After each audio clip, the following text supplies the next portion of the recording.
La terrasse, elle est bien crade.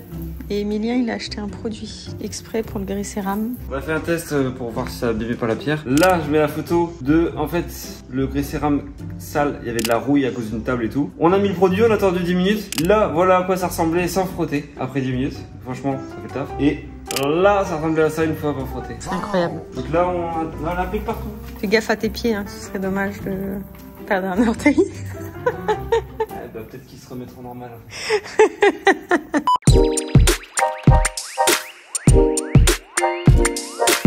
Alors là, on voit bien la différence. Tout ce coin-là a été nettoyé.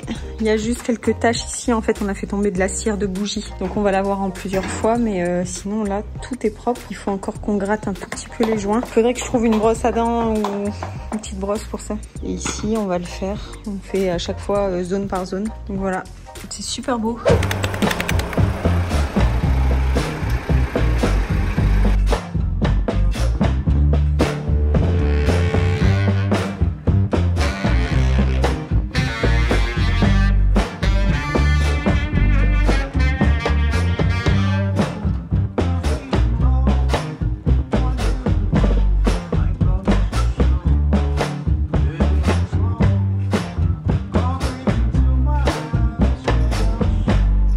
Bon, alors aujourd'hui on va s'occuper d'enlever tout le salon de jardin qui est prévu de base sur la terrasse new-yorkaise. On les avait commandés ici pour avoir vraiment de quoi recevoir, mais en fait ils sont très grands, très larges, donc c'était absolument pas prévu pour cette terrasse-ci. Ici on a prévu en fait de réaliser un banc sur mesure avec justement les blocs de béton cellulaire qu'on a reçus il y a quelques jours de ça maintenant. Donc du coup aujourd'hui on va vider la terrasse entièrement. On va commencer à disposer les blocs de béton cellulaire pour créer le banc. Là-bas dans le coin, on va faire un bac de fleurs dans le béton, incrusté dans le béton, pour pouvoir ici dans le coin mettre un palmier. Puis on va aussi acheter une table ronde, mais une table de salle à manger à hauteur pour bien manger, puisqu'en fait ici à chaque fois qu'on mangeait sur la petite table basse, c'est vrai qu'on est plié en deux. Et clairement on voulait vraiment quelque chose de plus agréable pour pouvoir manger en extérieur ici. Donc ça va partir à l'étage sur la terrasse et on vide tout et on va commencer le banc.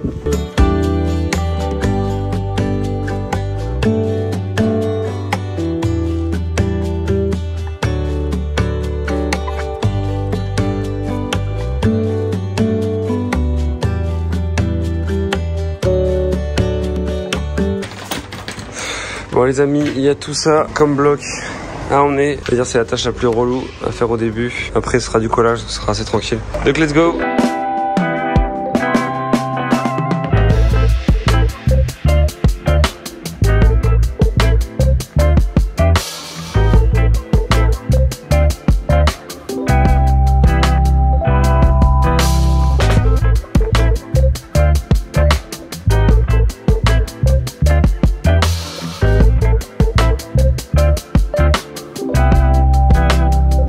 Le temps se gâte un petit peu, mais avec Emilien on a ramené plein de blocs. On va disposer comme il faut. Il faudrait en fait qu'on ait une assise avec une hauteur de 50 cm, la hauteur d'une chaise pour pouvoir manger confortablement. C'est 45. En fait là en gros on a des blocs qui font 20 par 25. On va les coucher et on va en mettre 2 pour la hauteur, donc ça fera déjà 40. Et après on a des plaques de 5. Les plaques de 5, ok. Donc ça fait 45 et 45 c'est la taille standard d'un banc en fait. Ouais, et après on va mettre un coussin sur le banc, donc ça jouera un petit peu de quelques centimètres, mais au moins on aura une belle table de salle à manger avec une hauteur d'assise confortable pour pouvoir manger. Donc là on hésitait à mettre la colle directement plutôt que d'installer, voir et puis redéplacer, recoller. Donc on va placer 2 colonnes plus une assise pour voir si vraiment on est ok. Après la colle elle est toute faite en fait. C'est que c'est comment? Bah tu mets de l'eau et... Ouais, c'est des sacs de colle classiques. Donc on vient mettre les blocs comme ça. Ouais. Un deuxième par-dessus et après une plaque à plat. Et donc en fait on va coller directement le bloc sur le grès cérame. Donc ça c'est des dalles de grès cérame. Elles sont déjà poreuses en fait, c'est anti-dérapant. Donc on avait demandé d'ailleurs à Eric Le Carreleur. Voilà, j'ai appelé Eric Le Carreleur, merci à lui pour avoir son avis. Il m'a dit qu'a priori il y a zéro souci de mettre de la colle directement sur le grès cérame. Bon après en plus on parle d'un banc qui fera plusieurs centaines de kilos, donc clairement ça bougera pas. Il va pas glisser. Donc on va se permettre de coller directement sur le grès cérame nos blocs de béton cellulaire et bien sûr après on les colle entre eux. Pareil, donc on a pris de la colle spéciale pour le béton cellulaire, mais sur le sol je pense qu'on va mettre de la colle à carrelage qui est beaucoup plus résistante. Ok, bon bah c'est parti. Alors pour coller les blocs, ce que je vais faire c'est que je vais prendre de la colle à carrelage. Je vais pas prendre de la colle Aznavour. Je vais prendre de la Coliflex Ultra de chez VPI. Bon clairement, peu importe finalement le type de colle. Là je prends celle qui me restait, qu'on avait utilisée pour le grès cérame justement. Donc je vais utiliser ça, les restes qui attendent. Dans tous les cas ça fera le taf. Donc let's go, je charge un petit sac, je fais de la colle et on va commencer directement à coller les premiers blocs.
On vient d'allumer le cerveau. On vient de se rendre compte qu'on se fait chier pour rien en fait. Donc on va faire comme ça une colonne et une deuxième colonne. En plus de ça, la surface est lisse ici. Alors que là, on se faisait chier à faire des découpes et des colonnes comme ça en fait pour... on a des lignes en fait. Une ligne comme ça et une ligne comme ça.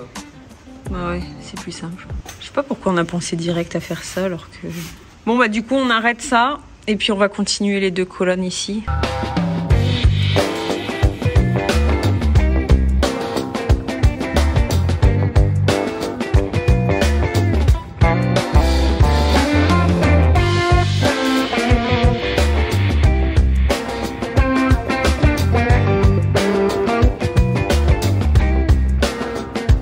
Bon alors, on a collé une première partie. Comme je disais, j'ai utilisé la colle à carrelage pour coller le béton cellulaire sur le grès cérame. Et pour la suite, pour coller les blocs entre eux, je vais prendre ce qu'on doit utiliser pour du béton cellulaire. C'est de la colle, donc mortier-colle pour collage d'éléments en béton cellulaire. Donc là, j'ai acheté 2 sacs. On va le diluer dans l'eau, on aura de la colle. Et donc je vais faire le deuxième étage. Vous avez vu tout à l'heure, on s'est rendu compte finalement que c'était beaucoup mieux de faire 2 lignes de lignes de blocs dans ce sens-là. Donc ici pour le deuxième étage, on va faire comme ici. Donc 2 lignes, tac tac. Et ici on fera le retour juste après. Donc là je colle le deuxième étage tout de suite, comme ça on aura déjà une bonne idée du rendu final. Et je m'attaque à la suite après.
les amis, ça avance bien. Voilà où on en est. On a presque fini les gros blocs. Et après on viendra poser les plaques qui sont là-bas par-dessus. Rachel est en train de couper son coin, elle galère comme jamais. Ici, on va mettre des plaques de Weddy.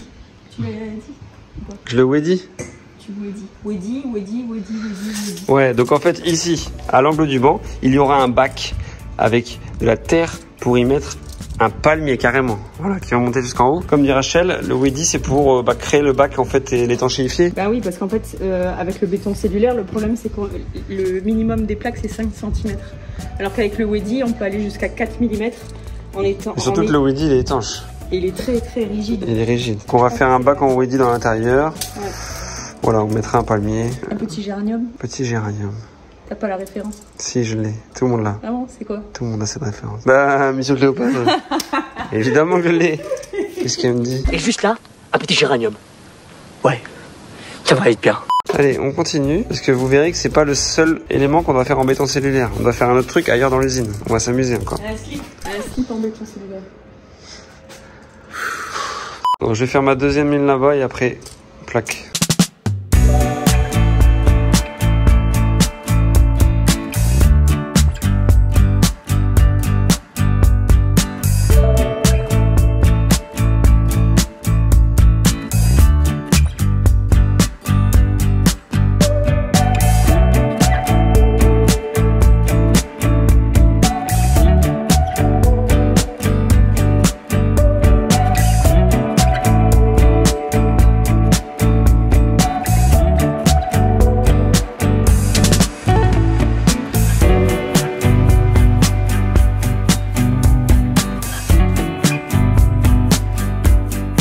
Bon les amis, ne faites pas ça à la maison, mais là ce que je vais faire c'est que je vais utiliser la fleureuse pour arrondir, comme ici, l'angle du banc, histoire qu'à l'enduit, ce soit beaucoup plus facile à appliquer. Voilà, bon je vais sûrement niquer ma lame, mais c'est un choix. En réalité c'est pas fait pour faire ça sur du béton cellulaire, mais ça marche très bien.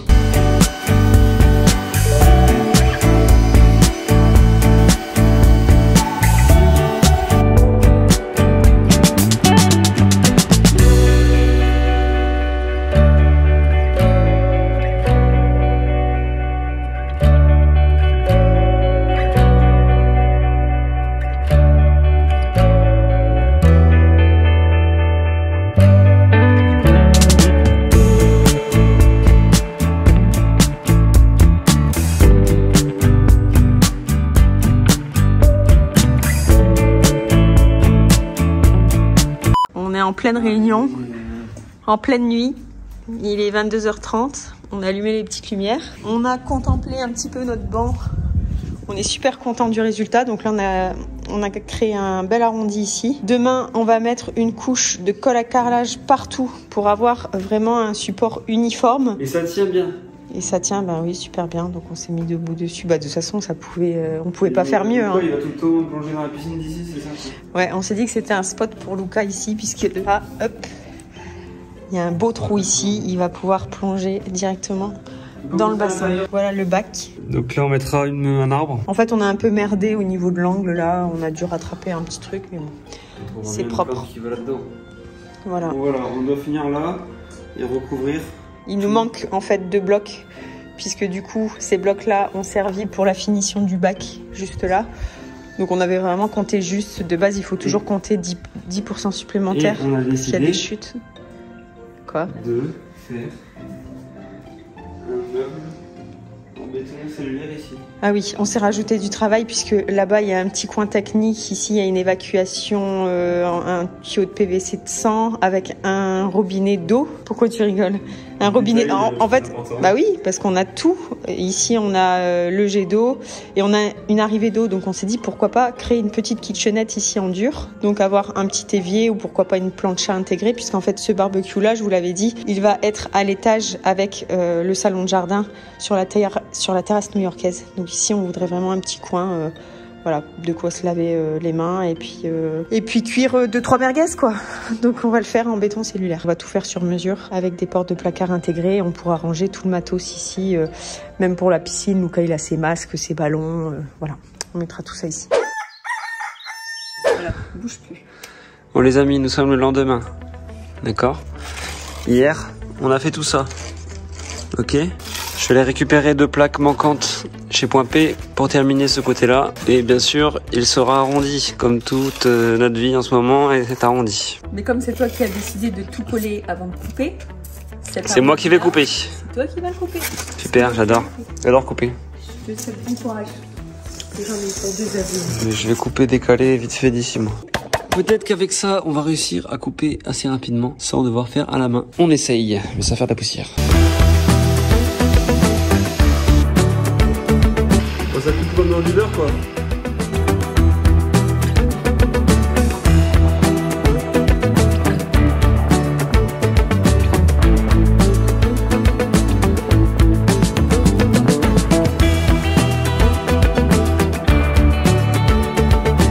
Pendant que j'étais en train de couper, je me suis rendu compte que j'ai fait une boulette. Sous ce bloc là, j'ai mis plein de colle à carrelage pour le coller. Alors que la partie qui devrait être coupée là, avec l'arrondi, il faudrait pas qu'il y ait de colle en dessous, comme on a fait de l'autre côté. Du coup là, si je m'amuse à couper, je vais me retrouver avec un grès cérame avec plein de colle à carrelage dessus, bref la merde. Donc là c'est mort, on peut pas l'enlever cette partie là, parce que c'est irrécupérable le grès cérame en dessous. Bon du coup, on a trouvé une autre option. On va couper l'arrondi que sur le premier bloc. Et ici on fera une marche. Avec ce bloc là on va faire une marche. Tac. Et comme ça on garde celui-là. Et limite je vais rajouter un bloc ici pour avoir une marche qui fait le tour. Voilà. Voilà le genre de conneries qu'on peut faire. Donc j'essaie de récupérer.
Les amis, on attaque l'escalier ici, que Rachel veut faire, l'escalier déco. Donc bien sûr l'idée c'est pas de monter dessus, c'est de poser de la décoration. Le problème c'est que là on a un vide, l'escalier va être collé au mur, ça va être des petites marches le long du mur. Donc là l'idée c'est de couler un poteau, de poser une IPN et ensuite construire l'escalier le long du mur sur la surface qu'on va créer. Allez, step by step les amis, on commence par raboter tout le haut du mur qui est un peu trop haut. Donc meuleuse disque diamant, Rachel va mettre un petit peu d'eau pour faire le moins de poussière possible.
Bon, ça avance bien au niveau de l'escalier supplémentaire qui n'était pas dans le devis initial, qui était évidemment rajouté par la cliente.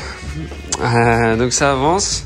Alors, on a fait notre poteau en parpaing. C'est pas très joli, mais ça tient. On a mis une IPN dessus. Enfin, c'est pas une IPN, c'est un poteau, un tube carré. Comme ça soutient. Et là, on est parti. J'ai fait la première ligne pour l'escalier.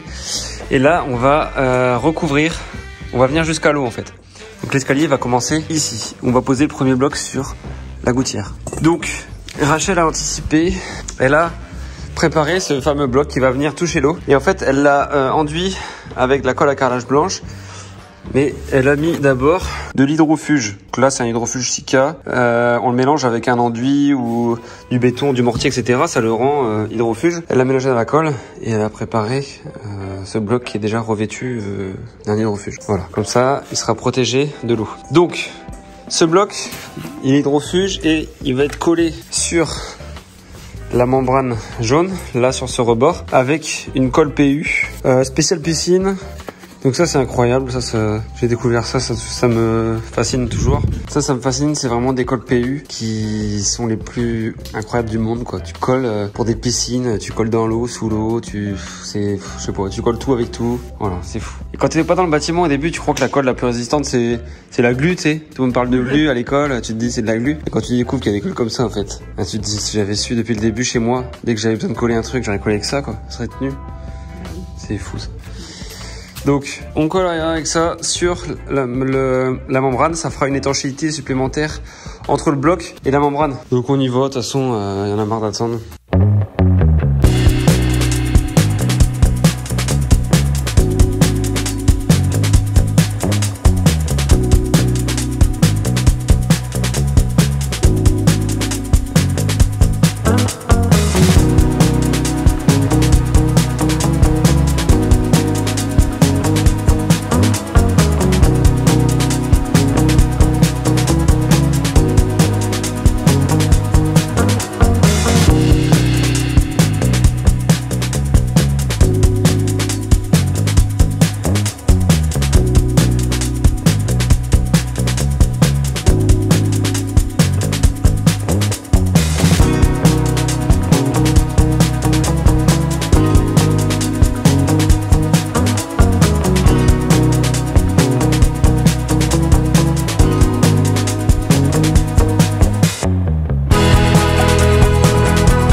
Les amis, c'est le dernier cube. On aura terminé avec les blocs. Après, on fera une petite passe de colle à carrelage partout avant l'enduit final. C'est bon, il est découpé, on le pose ensemble.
Bon voilà les amis, cette vidéo est à présent terminée. Là on vous filme cet extrait là. On est tout fin août, on est rentré de vacances.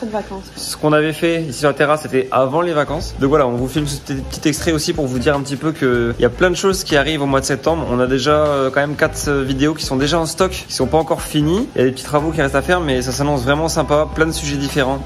Donc surtout, abonnez-vous. Ouais, mais ils sont déjà abonnés là, tout le monde est abonné. Non, abonnez-vous. Un petit pouce bleu pour nous remotiver à repartir d'attaque. C'est vrai que là, juillet-août, on a eu un petit coup de flemme. Pas mal d'autres choses qui sont arrivées dans notre vie. On a surtout plein de choses sur le feu. Et du coup, on n'arrive plus à gérer.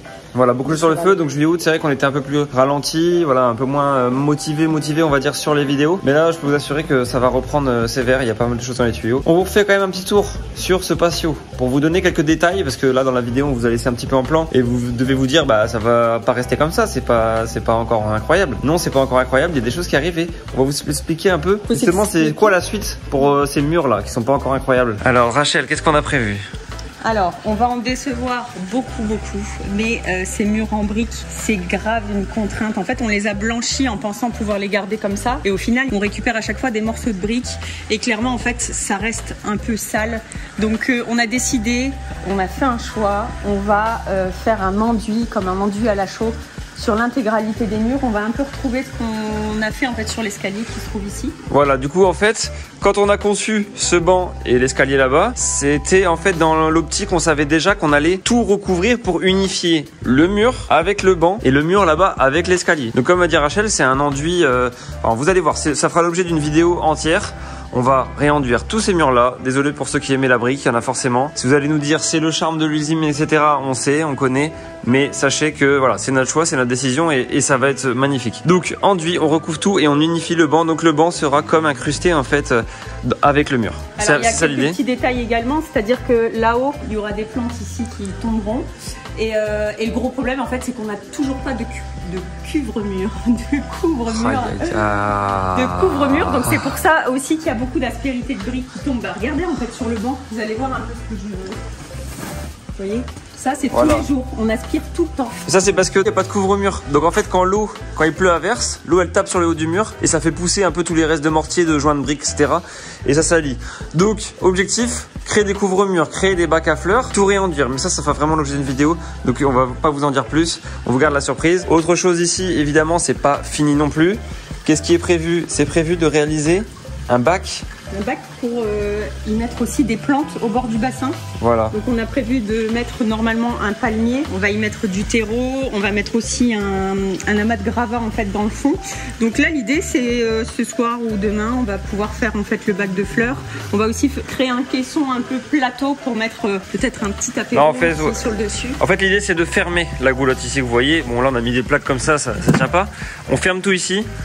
On ferme le bac ici sur le côté, on remonte jusqu'à ce niveau-là et on remplit de terre vraiment quasiment jusqu'au bord du bac. Et ici on met des arbres et des plantes. Voilà. Et pour un aspect déco aussi, on va se servir également de l'IPN et on va certainement y suspendre une balançoire ou vous verrez bien, mais on a plein d'idées en tête en tout cas. Quand on aura fait ça, on aura presque fini et ensuite il restera encore tout ce pignon-là à recouvrir et on ne sait pas encore vraiment ce qu'on va faire. Vous allez voir, on a trouvé aussi une solution pour la piscine.